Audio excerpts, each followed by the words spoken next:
take a trip around the world. Hey, hey. I thought it would be good fun today to look at a compilation album, and not one that really gets very much love at all. So without further ado, I will show you it. It is the Beatles Rock and Roll Volume 1. And this is my original copy, which I bought, or was bought for me by my parents in, I think, probably early 1981.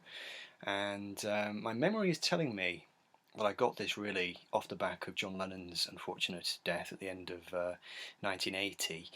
I can't be 100% certain, but I do have quite a clear memory, well, a very, very clear memory actually, of being in my childhood bedroom listening to this record and looking at the picture of John, particularly on the cover, and just looking at that photo and just wishing that I could somehow travel back in time and just tell him to get out of the way of the bullet. And I was only 10 years old at the time, and it was a big shock. It was a big, or really horrible moment, really, in the history of the world. And I'd been aware of the Beatles since I was a small child, really. I heard Revolver when I was growing up. That had been in my father's collection, and but I hadn't really become a Beatles fan as such. I'd become a Paul McCartney fan thanks to Mull of Kintyre and the London Town album in 77, 78. Become a Paul McCartney fanatic, in fact, and had loved Revolver growing up, like I said. But I think because I got into the pop charts in 77, 78, there was a lot going on in music at the time. The new wave thing was happening. I was a big fan of various bands, the Motors, Squeeze, all these groups that were coming up, all this exciting new music. So I'd really not paid much attention to the Beatles, even though I was a huge McCartney fan. So it probably took John Lennon's death really for me to take an interest again, and my parents bought me this record. And really, I wanted to feature this album because it does not get any love at all, really. But for me, it was a hugely significant record, and it was really my first exposure to not just to the Beatles rock and roll repertoire, but to all those songs in general. It's quite strange to think now, but I'd never actually heard of any of these songs, let alone heard them. I'd never heard Long Tall Sally. I'd never heard of Roll Over Beethoven, rock and roll music. And in fact, I'm pretty certain I'd not even heard of Twist and Shout at the time. So getting this record and playing it for the first time and having that music come roaring out of the speakers of my little Danzet record player was a pretty big moment. And it was years later before I heard the Please Please Me album. It's quite funny. I know Andrew Dixon here on YouTube, he always tells a story about when he first heard the Band on the Run album. He had a shock because he'd been used to hearing Jet and Band on the Run opening the All the Best McCartney compilation. So for him, it was always Jet first, Band on the Run second. And for me, Twist and Shout for me is always an album opener. Of course, it's the final song on the end of the Please Please Me record, and I Saw Her Standing There, which is the second song here, is the opening song on Please Please Me. But to me, Twist and Shout is always the album opener, and I Saw Her Standing There is always the second song. So yeah, very personal memories of it, really, and just thought we could quickly look at it, quickly feature it, and I'll just give you some facts about it. So there's a bit of a tangled history with this record. The Beatles compilation albums had started up quite soon after the band split up. There'd been a few quite good examples up until this point. So you'd had the Hey Jude record, you'd had the Oldies collection, famously you had the Red and Blue albums, and then this came out, well, a version of this came out in June 1976. It was the 7th of June 76 on Capitol Records. And infamously it came out with this really dreadful cover which John Lennon totally hated. I think all the Beatles hated it. I mean, Capitol had notoriously through the years treated the Beatles catalogue with contempt. I mean, I know the American fans say that they love the American releases, but the Beatles did not respect or like what Capitol had done to their catalogue, and really that continued into the 1970s. There were sound issues. George Martin apparently was horrified with the tapes that they'd been intending to use, and he actually did some remixing, I think, but the British version that came out, I could be mistaken, I think the British version that came out used the original stereo mixes. I could be wrong about that. I'm not much of an expert on all that side of things, but the artwork for the original record was very 1950s. It was full of 1950s signifiers. There was a gatefold sleeve, and there were things like 1950s jukebox. I think there was a film show, movie screen type thing with Marilyn Monroe on it and a Coca-Cola bottle. It was all completely wrong. It was a kind of 50s package that made the Beatles look really cheesy. John Lennon was so upset about it that he even contacted Capitol and offered to design them a replacement cover, and unfathomably they turned him down and just pushed the record out with this dreadful cover. So that was that. But the British version, well, in October of 1980, this version came out on the Music for Pleasure label there, which is one of my favourite labels. I've done a video on the Music for Pleasure label, which you can find if you delve back through my videos. Came out as a 2-record set, so you had Volume 1, and then you had Volume 2. Now this, I never owned this back in the day. I picked this up maybe only a couple of years ago. I saw it going cheap somewhere and grabbed it thinking, wow, you know, finally going to get a copy of Volume 2. Now Volume 2 has got a bit of a strange selection of tracks on it, really odd selection, you know, everything from Back in the USSR through to Hey Bulldog and Birthday and Get Back. I mean, we should say, you know, the idea of the compilation really was it was the Beatles' rockier moments. So there'd been all these various different compilations, but this was the first time that they tried to collect together all the rocky stuff that the Beatles had done in a 2-volume set. And like I said, I just got this volume back in 1980, Volume 1, and I'm pleased I got this one actually. I think this was the right one to get, and really, it was just an incredibly important record for me. Now, the song selection is interesting. There's hardly any original songs on here. You've got You Can't Do That, and I just need to pick up my piece of paper, which has fallen on the floor. Sorry, I've just got some notes here. You Can't Do That, and that had been on the Hard Day's Night record, a John Lennon song, which I really like. I think it's a really underrated song. It's got a kind of garage rock sound to it, very raw, very, you know, very intense for its time. It sounds a bit dated now. Obviously, this is the early Beatles period. All the tracks from this record predate. Well, they go up to Hard Day's Night. You Can't Do That was on Hard Day's Night, but it's all early stuff really. So you're still hearing maybe not the Cavern Beatles or the Hamburg Beatles, but you're hearing them as they would have sounded around the provincial theatres of England when Beatlemania was breaking in '64. And in terms of the other originals, you've got I Saw Her Standing There, which I've mentioned already, which was the opening song from their first album. And I mean, that's just tremendous with the opening 1, 2, 3, 4 count by McCartney and that brilliant boogie bass line of his.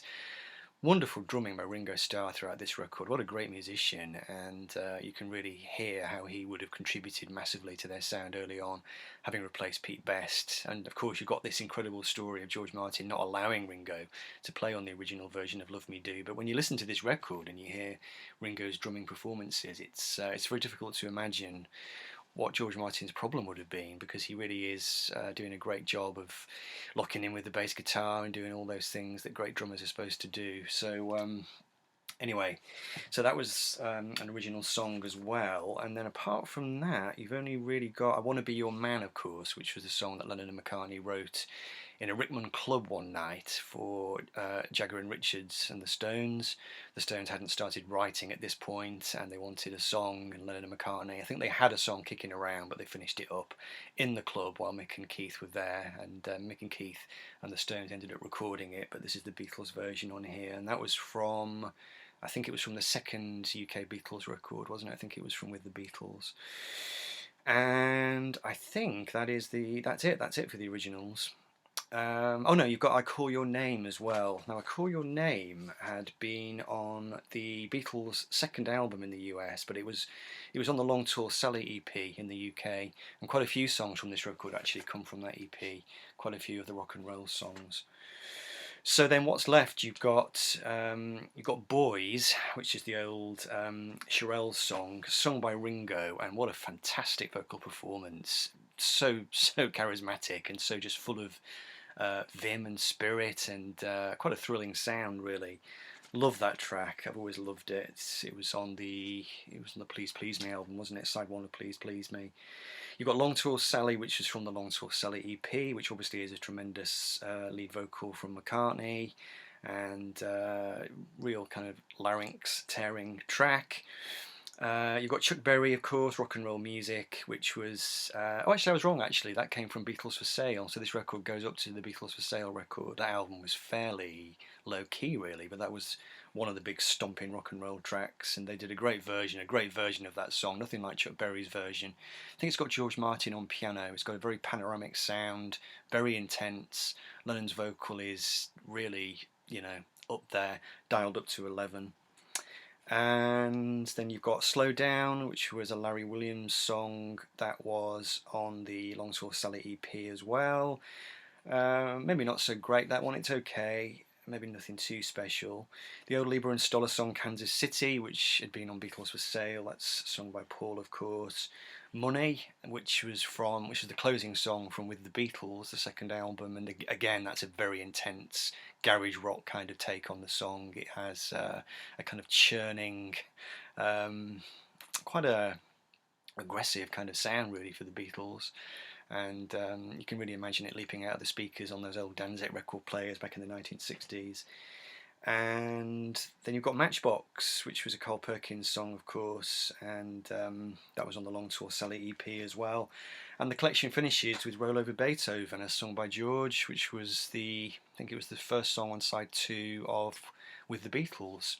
So a real mishmash of stuff, really. And the early Beatles are quite thrilling to listen to. It is dated. Some of their sound is exasperating, I think, because you get the sense that the engineers at EMI Studios at the time, you had people like Norman Smith, George Martin, of course, all these guys, they were great engineers. They knew what they were doing and they knew how to get a great sound. But on the early Beatles records, there is a slightly unfortunate slapdash quality, I think, where the quality veers around. So you get some songs with a really great bass sound, and then you get another song where the bass is almost completely absent. I mean, on this record, I don't know if it's just because of the mixes, but I Want to Be Your Man just has no bass guitar in it at all. You have to really strain to hear it. But then you get other songs from the same period where the bass booms out, and then you get people making mistakes on the mic. I think John cocks up the words to one of the songs, doesn't he? Not quite sure which one. Maybe it was Bad Boy or one of the other ones. Can't remember. But he messes up the words, and you just think, oh come on, go back and retake it. Just a slightly slapdash quality, but I guess it does make for quite an exciting kind of sound, and it laid down the template for that garage rock sound. But certainly very primitive sounding, quite thrilling, and George Harrison doesn't. Well, I think George Harrison does some tremendous playing on the early records. I don't think he's always well served by some of the mixes. You get this weird thing going on where, on a more modern record, the guitar solo would happen and there'd be some support for it. You'd have like a roaring rhythm guitar or something, and the music would be surrounding the guitar solo and giving it a bit of power. But often they really exposed George Harrison. They would have him come in on the solo, and it's almost like everything drops out apart from the drums, and you just get George kind of twanging these solos. And I don't think he was ever the most fluent guitar soloist. I think he had to sit and work out his guitar parts.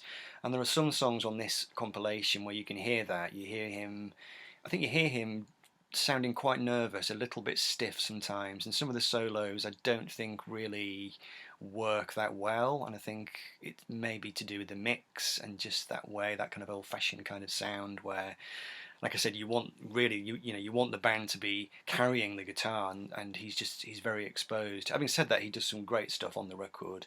There are some great moments of twangy Harrison guitar on here. I love the very early sound that he had on I Saw Her Standing There. His guitar is quite shadowsy, really. It has that kind of 1960s transistor radio jukebox kind of sound, the early rock and roll stuff. He was clearly in his element on the more kind of country style songs. I think where he slightly maybe falls down is on the bluesier stuff. I don't think he was ever a bluesy guitarist as such. Anyway, I don't want to knock George, but he does do some great stuff on the record. So it's interesting looking back that this album, even though I think it was very important to me in my musical development, it didn't turn me into a Beatles fan, because this was 1981 and there was, again, all sorts of stuff happening for me at the time. East Side Story from Squeeze was going to come out in 81, and that album just monopolised my attention for, you know, virtually a year non-stop. And then you had all sorts of other stuff coming out. You had McCartney doing records, you had Tug of War came out, and you know, you had Pink Floyd doing stuff. So I do remember thinking that this music was quite old-fashioned, and it didn't seem to have much to do with what was going on. I think I was too young for it really, and it was only when I got into my late teens that really that I started properly checking out the Beatles, going back and listening to their records, listening to Please Please Me and With the Beatles and Hard Day's Night, and trying to piece it all together. But I certainly think that it was a really important stepping stone for me. I know that the record is not well loved. You know, Beatles fans don't tend to like it or respect it. I think that's largely to do with the context of how it was released, with, you know, the awful cover that Capitol had put together, and maybe some sound issues as well. But it's a record that I'm enormously fond of, and holds pride of place in the collection. And I'm pleased that it's still there to this day. Wonderful old MFP, Music for Pleasure label. So there we go, Rock and Roll Music Volume 1. I hope you enjoyed that, and leave me some comments below. Let me know what you think of that immortal compilation, and I'll be back soon for another instalment of Revisiting, and no doubt other videos as well. So take care for now, I hope you enjoyed it, and I'll see you soon.